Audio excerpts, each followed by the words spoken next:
Plastic का बहुत awareness है, ईवीएस का नहीं है। इस लाइन में कैसे घुसे? हर ईयर जंकयार्ड कंपटीशन में पार्टिसिपेट लेता था, तो कबाड़ी वाले पर्सोना को देखने की कोशिश की, कस्टमर पर्सोना देखने की कोशिश की, और मैंने इस पे रिसर्च पेपर भी लिखा हुआ है IEEE framework for waste management. तो मुझे ये लगता था कि अगर मैं टेक्नोलॉजी को इसमें इमर्ज कर दूं तो हाँ, हो सकता है, बहुत सारी चीजें चेंज हो सकती हैं। तो फर्स्ट मैंने लूपहोल्स फाइंड आउट किए कि क्या लूपहोल्स हैं। डिसीजन लेने की बारी आई कि करना है नहीं करना है। डेली जा रहा है कबाड़ कलेक्ट करने, बट उसे मिलेगा नहीं मिलेगा उसे नहीं पता है। तो the thing is man power wastage. Basically interns मेरे लिए फ्री ऑफ कॉस्ट है, मेरी एक भी सैलरी नहीं जाती। हमारा टोटली ये रहेगा कि टेक में ही रहेंगे हम। अच्छा। जैसे जोमेटो है तो जोमेटो की आपका कूपन्स थ्रू करो, सारी चीजें करो, रेस्टोरेंट से कनेक्ट करो, वो सारी चीजें करो, ये सारी डिलीवरी वगैरह के सारी चीजों पे वो रखो। Hello and welcome everybody. Today we are yet again back with Jobber Stories podcast series और आज हमारे साथ हैं कुलदीप सिंह जो कि फाउंडर हैं कबाड़ी टेक्नो के। So moving on, Kabadi Techno जो कि एक हाइपर लोकल प्लेटफॉर्म है between the collectors, recyclers and कबाड़ी वाला। बट ये है क्या, इसके बारे में हम खुद कुलदीप से जानना चाहेंगे। So कबाड़ी टेक्नो एक प्लेटफॉर्म है जिसमें कस्टमर एंड डीलर्स रहते हैं। कस्टमर्स बेसिकली हमने 2 टाइप से डिफाइन किए। फर्स्ट इज आपका पर्सनल और shops and second is organisations.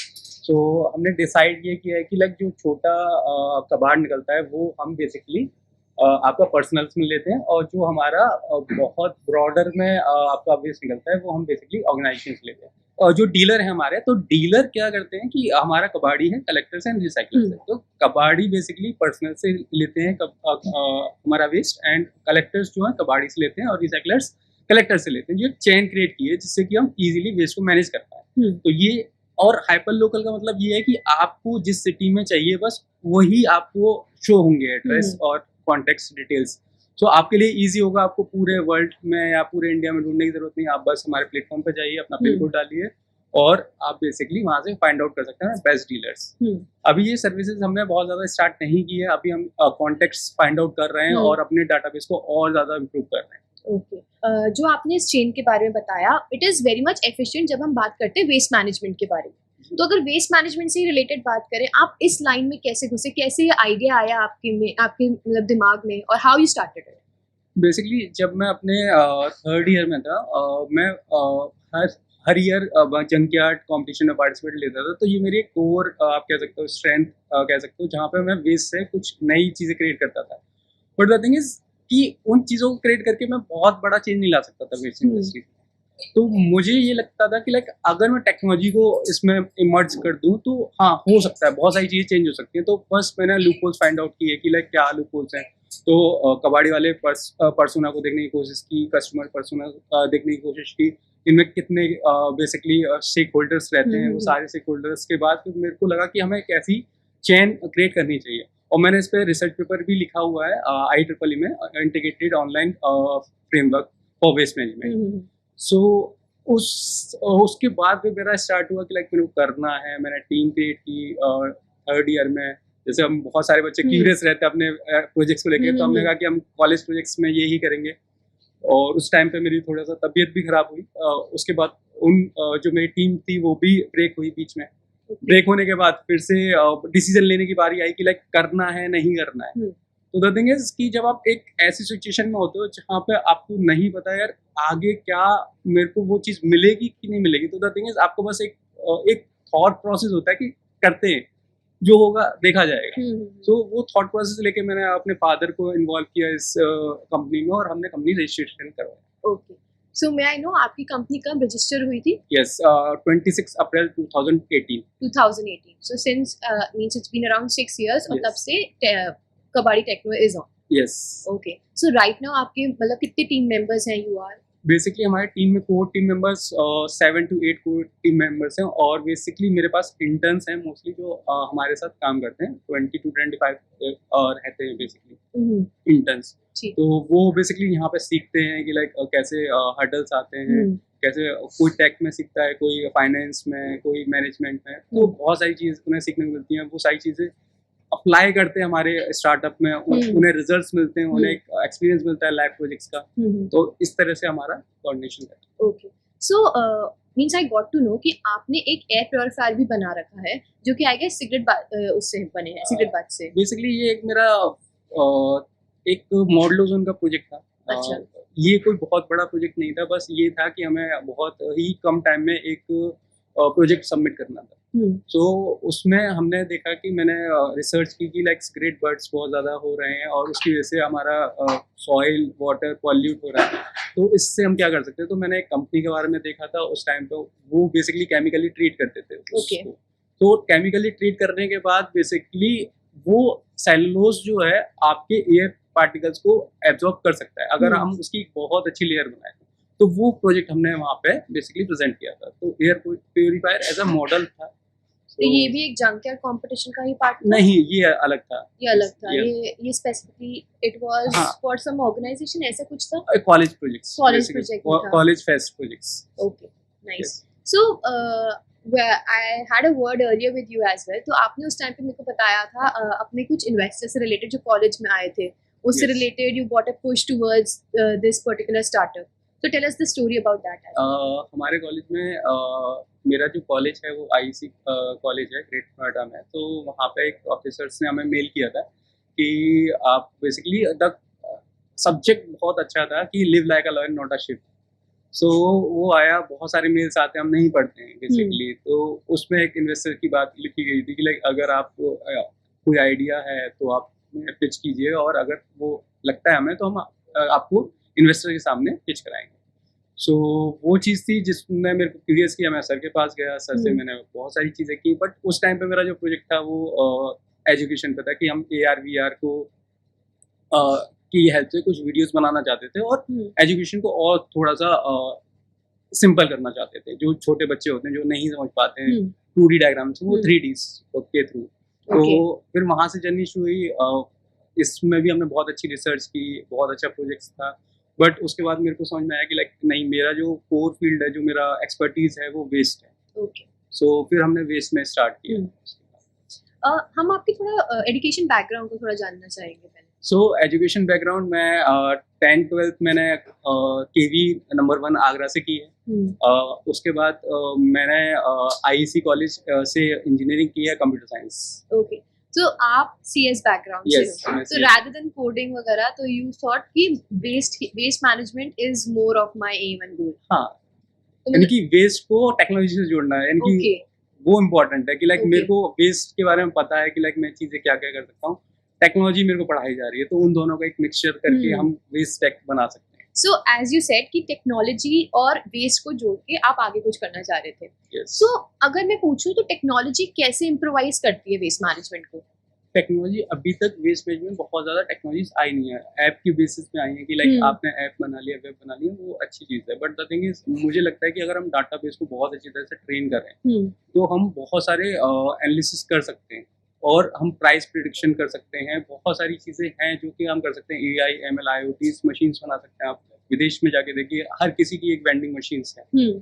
सो वो वेंडिंग मशीन्स हमें हेल्प आउट करती हैं लो कॉस्ट और हमारा वेस्ट मैनेजमेंट के लिए, जो इंडिया में अभी बहुत ज़्यादा नहीं। बट अगर देखा जाए इंडिया में जैसे कबाड़ी वालाज होते हैं, वो ही जैसे घर घर जाके वेस्ट कलेक्ट करते हैं। बट अगर देखा जाए उनकी एजुकेशन लेवल, तो उस हिसाब से अगर उनको उस टेक्नोलॉजी में लाना है, so is there anything that you are doing? Basically वही तो सिंप्लीफाई करना है कि हमें कुछ ऐसे ऐप्स, जैसे आप देखिए आज की डेट में हर कोई यूट्यूब चला सकता है, हर कोई व्हाट्सएप चला सकता है, क्योंकि वो रोजाना चला रहे हैं। एक थ्योरी है कि अगर आप कोई भी काम 30 दिन तक करते हो तो वो आपकी हैबिट बन जाती है। तो वो ट्रेनिंग हमें 30 दिन तक देनी है कि लाइक आपको इस पूरे प्लेटफॉर्म पे क्या क्या चीज़ें मिल सकती हैं, उनको एक बार दिखाना है, उन्हें सॉल्व कराना है, उन्हें ट्रेन करना है। उसके बाद वो सारी चीज़ें कर लेंगे। आप कोई भी कोरियर बॉय ले लीजिए, कोई भी 12th है, 10th फेल है, बट ये सारे के सारे अभी वो काम कर पा रहे हैं जो पहले इन्हें लगता था कि बहुत ज़्यादा टिपिकल है, क्योंकि लाइक आज का जो वर्ल्ड है वो टेक्नोलॉजी वर्ल्ड है। तो थोड़ा बताएं कि आपने बोला कि आप एक हाइपर लोकल प्लेटफॉर्म क्रिएट कर रहे हैं जिसमें आपके कलेक्टर्स, कबाड़ी वालास और आपके रिसाइकलर्स होंगे। तो आप कैसे इनको इंडल्ज कर रहे हैं अपने कंपनी के थ्रू? मतलब कोई आप लर्निंग्स उनको प्रोवाइड करवा रहे हैं या कोई सेशंस वगैरह क्रिएट कर रहे हैं, कैसा? बेसिकली अभी हम स्टार्टिंग में ये चाह रहे हैं कि सबसे पहले हम उन्हें कॉन्टेक्ट करें, उन्हें समझाएं कि कबाड़ी टेक्नो है क्या। क्योंकि Okay. सबसे ज़्यादा फ़ियर है लोगों में कि लाइक ये कंपनी है ये हमारा पूरा बिज़नेस लेके चली जाएगी, तो बहुत सारी चीज़ें हैं। तो अच्छा। फर्स्ट उनके साथ बैठ के बात करना कि सर बेसिकली हम ये करते हैं, हम आपको एज़ अ प्रॉफिटेबल कराएँगे। आप प्रॉफिटेबल हो अभी भी, बट द थिंग इज़ आप स्पेस मैनेजमेंट नहीं कर रहे हो, टाइम मैनेजमेंट नहीं कर रहे हो। आप सोचिए कि एक बंदा डेली जा रहा है कबाड़ कलेक्ट करने, बट उसे मिलेगा नहीं मिलेगा उसे नहीं पता है। हम्म। तो the thing is man power wastage हो रही है। हम्म। वही मैन पावर हम यूटिलाइज़ कर सकते हैं अपने किसी दूसरे हाँ, वर्क में। बिल्कुल। तो हमारा स्पेस कॉम्प्लेक्सिटीज़ भी आ रहा है यहाँ पे कि अगर मेरे को पता है कि जैसे डाटा अपलोड हो रहा है ऑनलाइन, तो उस डाटा को हम देख के कह सकते हैं कि लाइक हाँ, अगर एक कबाड़ी के पास 10 केजीज़ है, दूसरे कबाड़ी के पास 20 केजीज़ है, तो टोटल ट्रक है वो 30 केजीज़ ही लेके जाता है। तो उसको हमने एक ही में करके सेंड आउट कर दिया रिसाइक्लर को, तो किसी को वेट ना करना पड़े। Time complexity, space complexity, man power, बहुत सारी बहुत चीज़ें हम सारी चीज़ें ईज़िली हो जाएँगी। तो यहाँ पे हमें वो चीज़ करनी है। तो उन्हें देने के लिए अब द थिंग इज़ जीएसटी आया है, जीएसटी मॉडल।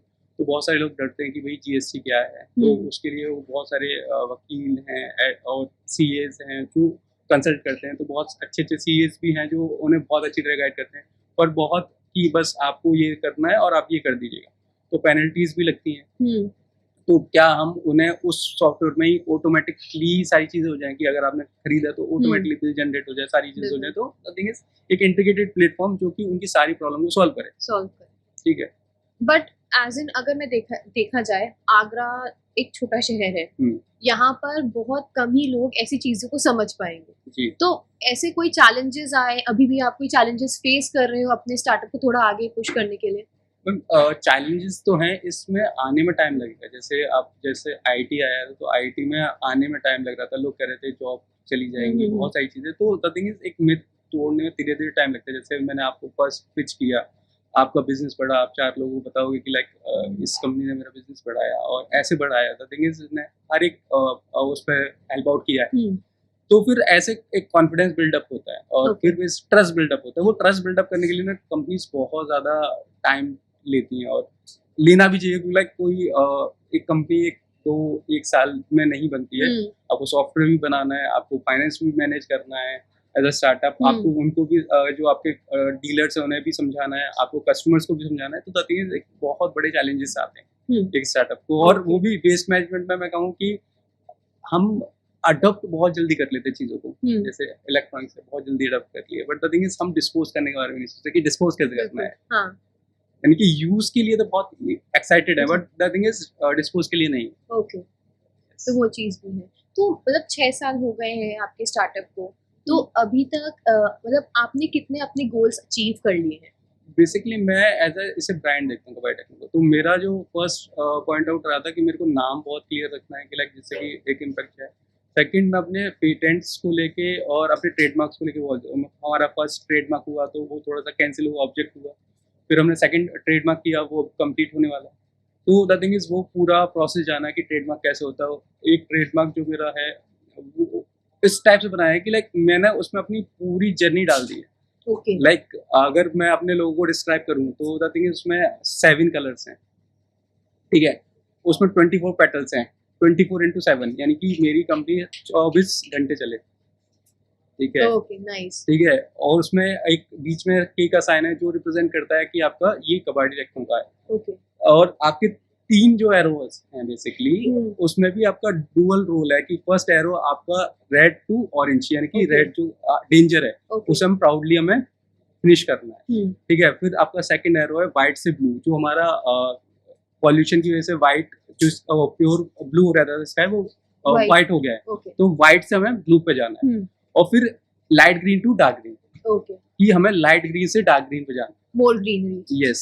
सो ये पूरा जो लोगो है ये डिजाइन करना, बहुत सारी चीजें सीखना, एज अ बहुत सारे चैलेंजेस फेस करना। तो विजन क्लियर होना चाहिए कि लाइक मेरे को बनाना क्या है। ओके। वो हो सकता है कि टाइम लेगा, क्योंकि जितना बड़ा विजन होगा उतनी बड़ी आपकी जर्नी रहेगी टुवर्ड्स द एंड गोल। हाँ।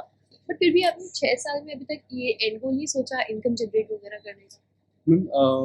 जो ऑपरेशन है, जैसे वेस्ट मैनेजमेंट में आप कई तरह से चल सकते हो। एक है ऑपरेशन, लाइक मैं एक छोटा कबाड़ी वाला बन जाऊँ और कलेक्ट करना शुरू कर दूँ, तो उसमें इनकम जनरेट हो जाती है, ठीक है? मेरा एंड गोल है टेक कंपनी बनाना। मैं एक चीज़ भी पूछना चाहूँगी, मतलब आपके पास इंटर्न्स है, आपकी पूरी टीम है, अगर रेवेन्यू जनरेट नहीं हो रहा तो मतलब नॉर्मली सैलरीज वगैरह तो कैसे जाती है? बेसिकली इंटर्न्स मेरे लिए फ्री ऑफ कॉस्ट काम करते हैं, इंटर्न्स तो और आपका जो टीम है? और टीम मेरे साथ डेडिकेटेड है, मेरी एक भी सैलरी नहीं जाती। अच्छा, ऐसा है। सारा जो है वो रिसर्च बेस्ड ही रहता है। हाँ, मेरे मेंटर्स हैं, ऐसा नहीं है कि लाइक अगर मैं आज भी कहूँगा कि ये सारी चीज़ें हैं, तो द थिंग इज़ उन्हें पता है कि लाइक इसको नहीं मिल रहा है, हमें नहीं मिल रहा है, हमें पेशेंस करने पड़ेंगे, बट जो प्रोजेक्ट है और जो कर रहे हैं, हम्म। वो शायद हो सकता है कि बहुत कुछ दे जाए। पर मार्केट में अगर देखा जाए तो वेस्ट मैनेजमेंट का अभी मोनोपोली नहीं है। रिसेंटली भी शार्क टैंक में कबाड़ी ऐसे करके आए थे। स्क्रैप अंकल, हाँ। Scrap uncle. तो मतलब हाउ देयर मॉडल इज, मतलब उनका मॉडल और आपका मॉडल में क्या डिफरेंस है ऐसा? बेसिकली आपने अभी बोला ना कि लाइक मैंने कहा कि ऑपरेशंस फोकस कर रहे हैं, कि आपने एक वेयर हाउस लिया, आपने उस वेयर हाउस में अपना काम शुरू कर दिया, एक ऐप बनाया, वेब बनाया और आपने काम शुरू कर दिया। Okay. हमारा टोटली ये रहेगा कि टेक में ही रहेंगे हम। अच्छा। जैसे जोमेटो है तो जोमेटो की आपका कूपन्स को करो, सारी चीज़ें करो, रेस्टोरेंट से कनेक्ट करो, वो सारी चीज़ें करो, ये सारी डिलीवरी वगैरह के सारी चीज़ों पे वो रखो। ओके। उनको और ज़्यादा प्रमोट करो, मशीनरीज प्रोवाइड कराओ कि लाइक इससे और ज़्यादा एफिशिएंसी बढ़ेगी, और दूसरी कंपनीज पे जाओ, क्योंकि लाइक आपकी टीम कर सकती है, वो नहीं कर सकती। ओके। ठीक है, तो आप एक टेक्नोलॉजी को ही लेकर एक वेस्ट मैनेजमेंट पूरा अगर मेरे को अभी तक करना होता, अभी तक मैं प्रॉफिटेबल हो सकता था। मेरा सबसे R&D है कि लाइक मेरे को R&D करनी है इस फील्ड में, ठीक है, और दूसरा है मेरे को क्या कहते हैं, एक R&D करनी है, और मेरे को कुछ प्रोजेक्ट्स बनाने, जैसे आपने कहा कि पेटेंटेड प्रोजेक्ट, तो उसमें बेसिकली मैं ये चाह रहा हूँ कि अगर वो पेटेंटेड हो जाता है, तो जैसे आप अपना कुछ भी डिस्पोज करते हो तो वो इजीली हो जाए, हैंडल्ड ई वेस्ट। अगर मैं आपको एक फिगर बताऊं, तो हर साल 8,000 करोड़ का गोल्ड लैंडफिल में डंप हो जाता है। ओके, ठीक है। अच्छा, ये this is as per your research? So basically एक पॉइंट, एक सर्वे है जो मैंने देखा था, तो उसमें ये सर्वे में था कि लाइक हमारा लैंडफिल में इलेक्ट्रॉनिक वेस्ट की वजह से अप्रोक्सीमेटली 6,000 करोड़ का सोना डंप हो जाता है एवरी ईयर। अच्छा। ठीक है, ये गोल्ड है, और आपके इलेक्ट्रॉनिक वेस्ट में बहुत सारे मेटल्स हैं। एक मेटल्स नहीं है, आप सिल्वर ले लो, आप बेसिकली गोल्ड ले लो, आप कॉपर ले लो, और भी बहुत सारे प्रीशियस मेटल्स हैं। इवन हजार्डियस वेस्ट भी है। हजार्डियस वेस्ट को मतलब आप उन्हें इजीली ट्रीट नहीं कर सकते, उनके लिए केमिकल प्रोसेस बहुत बहुत डिफाइंड चाहिए। ओके। सो मैंने एक मेटल एक्सट्रैक्शन का प्रोसेस भी किया है अपने कॉलेज टाइम में। मैं बहुत क्यूरियस रहा हूँ, मैं प्रैक्टिकल पे बहुत ज़्यादा फोकस करता हूँ। तो मेरा कोई भी ऐसा कोई नहीं था कि लाइक एज अकेडमिक्स करना है आपको, बट हम सीलमपुर गए, सीलमपुर से मैंने वेस्ट कलेक्ट किया है, वेस्ट कलेक्ट करके वहाँ से फिर अपने कॉलेज से परमिशन लिया कि मेरे को नाइट्रिक एसिड चाहिए, HCl चाहिए, उसकी कॉन्सेंट्रेशन जो की है, तो हमने गोल्ड निकाला है, वाकई में निकलता है। बट द थिंग इज कि उसमें मेटल्स भी होते हैं, तो उसको प्योरीफाई करने के लिए बहुत बड़ा प्रोसेस है। ठीक है, तो वो R&D में बहुत सारी चीजें आ जाती हैं कि आप इसे किस तरह से सेग्रीगेट कर सकते हो। इलेक्ट्रोलाइसिस प्रोसेस है आपका क्या कहते हैं, बायो टेक्नोलॉजीज के थ्रू हो सकता है। मेरी एक इंटर्न्स है, तो वो बेसिकली ऐसा कर रही थी कि लाइक वो प्लांट्स को बेसिकली प्लांट्स में वो जो भी वेस्ट है वो दे रही थी, और वो बेसिकली प्लांट्स में जा रहा था गोल्ड पार्टिकल्स। तो बहुत बड़ी टेक्नोलॉजीज हैं, तो R&Ds हैं, तो R&Ds में बहुत बड़ा इफेक्ट होता है, क्योंकि विद टाइम जो ये वेस्ट है वो सॉइल में भी चला जाता है, और उसी वजह से फिर हमारा प्लांट्स में ग्रोथ का भी स्टैग्नेंट वगैरह रह जाता है। तो उसमें भी प्रॉब्लम आती है, बहुत सारी चीजें होती हैं। इसलिए गोल्ड, आप कह सकते हो गोल्ड हमारा एक बहुत प्रीशियस वो है आज की डेट में भी, और ये इंक्रीज हो रहा है। सो हमारा जो वेस्ट है, जैसे 15 ईयर्स के जैसे आज जो रेट है, जैसे 10 रुपीज है आज, तो वो 15 ईयर्स के बाद 70 हो जाएगा डायरेक्ट। तो द थिंग इज हम बेसिकली उस टाइम पे 70s को माइनिंग कर रहे हैं। Okay, right. तो वेस्ट मैनेजमेंट छोटी मोटी एक इंडस्ट्री नहीं है, बट द थिंग इज इसे बहुत ज्यादा नेग्लेक्ट किया जा रहा है, क्योंकि लोगों को अवेयरनेस नहीं है, और लोग इस काम को करना नहीं चाहते। ठीक है, जैसे प्लास्टिक का बहुत अवेयरनेस है, ई-वेस्ट का नहीं है। हाँ। प्लास्टिक का बहुत ज्यादा अवेयरनेस है कि आपको ये करना है, आपको ये करना है। प्लास्टिक के सब्स्टिट्यूट भी आ रहे हैं, ठीक है, but the thing is e-waste का बहुत ज्यादा सब्स्टिट्यूट नहीं आ रहे हैं। तो मेरे को मेरा एनवायरमेंटल इंजीनियर्स हैं, तो वो पूरा प्रोसेस डिजाइन करते हैं। तो हमारा काम मोस्टली ये रहता है कि हम प्रोसेस डिजाइन करें, कॉम्प्लेक्स से कॉम्प्लेक्स प्रोसेस बनाएं, उन प्रोसेस को एग्जीक्यूट करके देखें एनवायरनमेंट में कि क्या रिजल्ट्स आ रहे हैं। सो वो चीज़ मिलती है। इसलिए कहते हैं ना कि हमारे इंडिया में पावर बहुत है। तो मेरे से जितने भी इंटर्न जुड़े हुए हैं, तो वो कुछ ना कुछ प्रोजेक्ट्स पे काम करते हैं। ओके, और वो कुछ ना कुछ प्रोजेक्ट्स उनको इतना एस्पायर कर रहे हैं कि लाइक वो बेसिकली चाहते हैं कि लाइक हाँ इसमें कुछ होगा। तो मेरे पास बहुत सारे इंटर्न्स हैं जो अपने अलग अलग प्रोजेक्ट्स कर रहे हैं, but the thing is dedicatedly उस चीज़ को रिसर्च कर रहे हैं। अभी मेरे पास आई थिंक 120 रिसर्च पेपर हैं केमिकल्स और ये क्या कहते हैं बायोटेक के, ओके जिसमें मेटल एक्सट्रैक्शन है, तो हम वो सारी चीज़ें करते हैं। तो मेरा जो मेन मोटिव है रिसर्च करना है, कुछ पेटेंट्स क्रिएट करना है।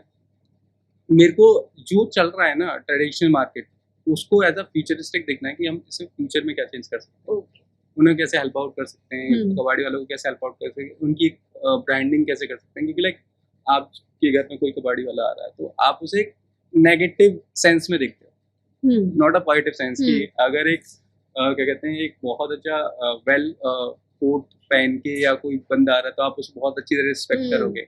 बट द थिंग इज कबाड़ी वाला आ रहा है तो द थिंग इज आप रिस्पेक्ट नहीं करोगे। तो उनके भी एक लाइफ है, उनको भी एक वो उनका काम, और बिल्कुल उनका काम को रिस्पेक्ट करना हमारा भी काम है कि लाइक वो बेसिकली हमारे लिए डिस्पोज कर रहे हैं। यस तो वो एक स्टैंडर्ड्स मेंटेन करना, उनको भी समझना और उनको भी समझाना है कि लाइक बेसिकली अगर आपको ये एक चाहिए अचीवमेंट चाहिए कि लाइक बेसिकली आपको रिस्पेक्ट की जाए, तो आपको ये सारी चीजें भी करनी चाहिए। करनी चाहिए बिल्कुल बिल्कुल सही। आपका जो पेटेंट है क्या मतलब IoT based collection vending machine, उसके बारे में कुछ बताएं। बेसिकली क्या है कि हमने शारदा ने एक हैकाथॉन रिलीज किया था आई थिंक 2020 में, राइट। तो उस टाइम पे मैं पास आउट हो चुका था और उनका फर्स्ट डेडलाइन ये था कि लाइक बेसिकली जो पास आउट स्टूडेंट है वो नहीं कर सकते। ओके सो हमारा उस टाइम पे ये नहीं था कि यही बनाना है। तो मुझे लगता था जो मैं अपने जूनियर्स को बहुत ज़्यादा हेल्प आउट करता था कि लाइक आपको क्या बनाना है क्या नहीं बनाना है।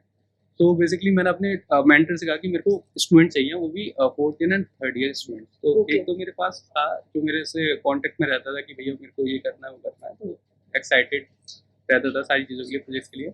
सो 3 लोगों की मैम ने मेरे को टीम दी बेसिकली, और एक बंदा मेरे था, तो टोटल 4 लोग हो चुके थे।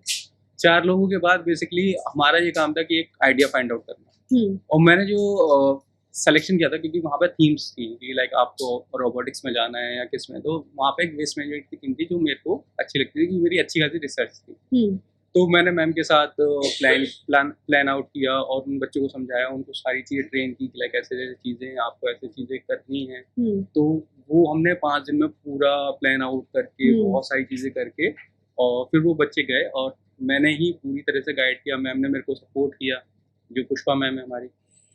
तो उसके बाद बेसिकली 1 दिन का था, यानी कि 24 आवर्स का हैकाथॉन था, तो हम उसमें एंट्री नहीं ले सकते, only students. Okay so but मैंने उन्हें सारी चीज़ें बता दी थी कि लाइक क्या क्या चीज़ें करनी है, क्या कैसे करनी है, क्या आपको फ्लो बताना है। तो उन्होंने बहुत अच्छी तरह से रिप्रेजेंट किया क्योंकि रिप्रेजेंटेशन का सबसे ज़्यादा इंपॉर्टेंट रहता है।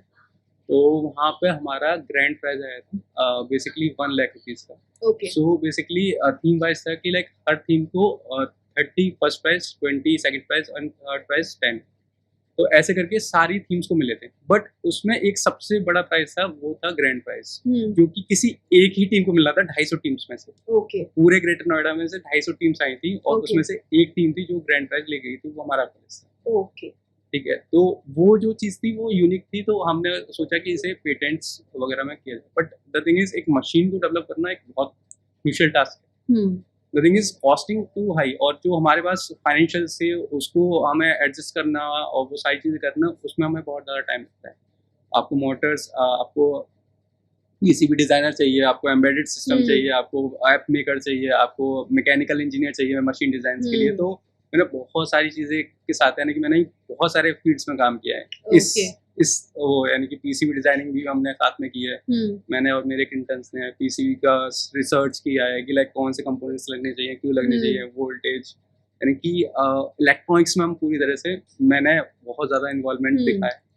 उसके बाद मशीन दिखनी कैसी चाहिए, उसके लेआउट्स, फिर वो मैकेनिकल्स, तो बहुत बड़ा चैलेंज था। तो अभी हम कंप्लीट कर रहे हैं उसे, वो प्रोविजनल पेटेंट है। अभी हम उसे कंप्लीट कर रहे हैं, जैसे कंप्लीट होता है तो एज अ मार्केट में हम लॉन्च करेंगे। Okay well we wish you luck कि आपका ये पेटेंट आपके प्रोविजनल पेटेंट में बदल जाए जल्दी। सो या तो लास्टली हम यही मतलब I would like to ask कि आगे का फ्यूचर गोल्स क्या है फॉर कबाड़ी टेक्नो। मेरे को फ्यूचर गोल है कि सबसे फर्स्ट कि मेरे को एक इंफ्रास्ट्रक्चर तैयार करना है जिससे कि कबाड़ी वालों को हेल्प हो पाए, ओके क्योंकि अगर हम उन्हें हेल्प आउट कर पाएँ तो वो बेसिकली वेस्ट को बहुत अच्छी तरह से मैनेज कर पाएंगे, और अगर वो मैनेज कर पाएंगे तो जो हमारे नए प्रोडक्ट्स हैं या नई मशीनरीज हैं या नए सिस्टम्स हैं उनको वो बेसिकली अपने डेली लाइफ में यूज़ कर पाएंगे। ओके तो मुझे ये करना है कि पहले उनको ट्रस्ट दिलाना है कि लाइक हाँ बेसिकली हम आपके लिए ये काम करेंगे, और आप बेसिकली बहुत ज़्यादा इन्वेस्टमेंट करने की ज़रूरत नहीं है आपको, बस आपको हमारे सुनने की ज़रूरत है कि लाइक हम क्या कह रहे हैं और उससे आपको क्या प्रॉफिट हो सकता है। Okay nice. सो लास्ट में आप अगर अपने आप को और कबाड़ी टेक्नो को रखें तो एक वर्ड कौन सा होगा जो आप अपने स्टार्टअप से मतलब बहुत मिलता जुलता पाएंगे? मिलता जुलता वर्ड स्टार्टअप्स एंड मतलब आप अपने आप से रेफर करेंगे कि हाँ this is the word that मेरे को डिफाइन करता है। बेसिकली यहाँ पे बस एक ही चीज़ है जो मुझे लगता है डेडिकेशन, ओके क्योंकि विदाउट डेडिकेशन 6 इयर्स यहाँ पे सरवाइव करना स्टार्टअप में without any funds and without any others resources also. So dedication है, पेशेंस है। पेशेंस आप कह सकते हो कि इतना पेशेंस हर किसी में नहीं है, क्योंकि लाइक दूसरे तीसरे साल में तो स्टार्टअप से ही गिर जाते हैं। हाँ बिल्कुल। तो ये 2 वर्ड्स हैं, आपने एक ही बोला था, मैंने आपको 2 बताए। Not an issue. Okay, So, with his words, with Kuldeep's word of dedication and patience, we will be signing off with our podcast. Thank you.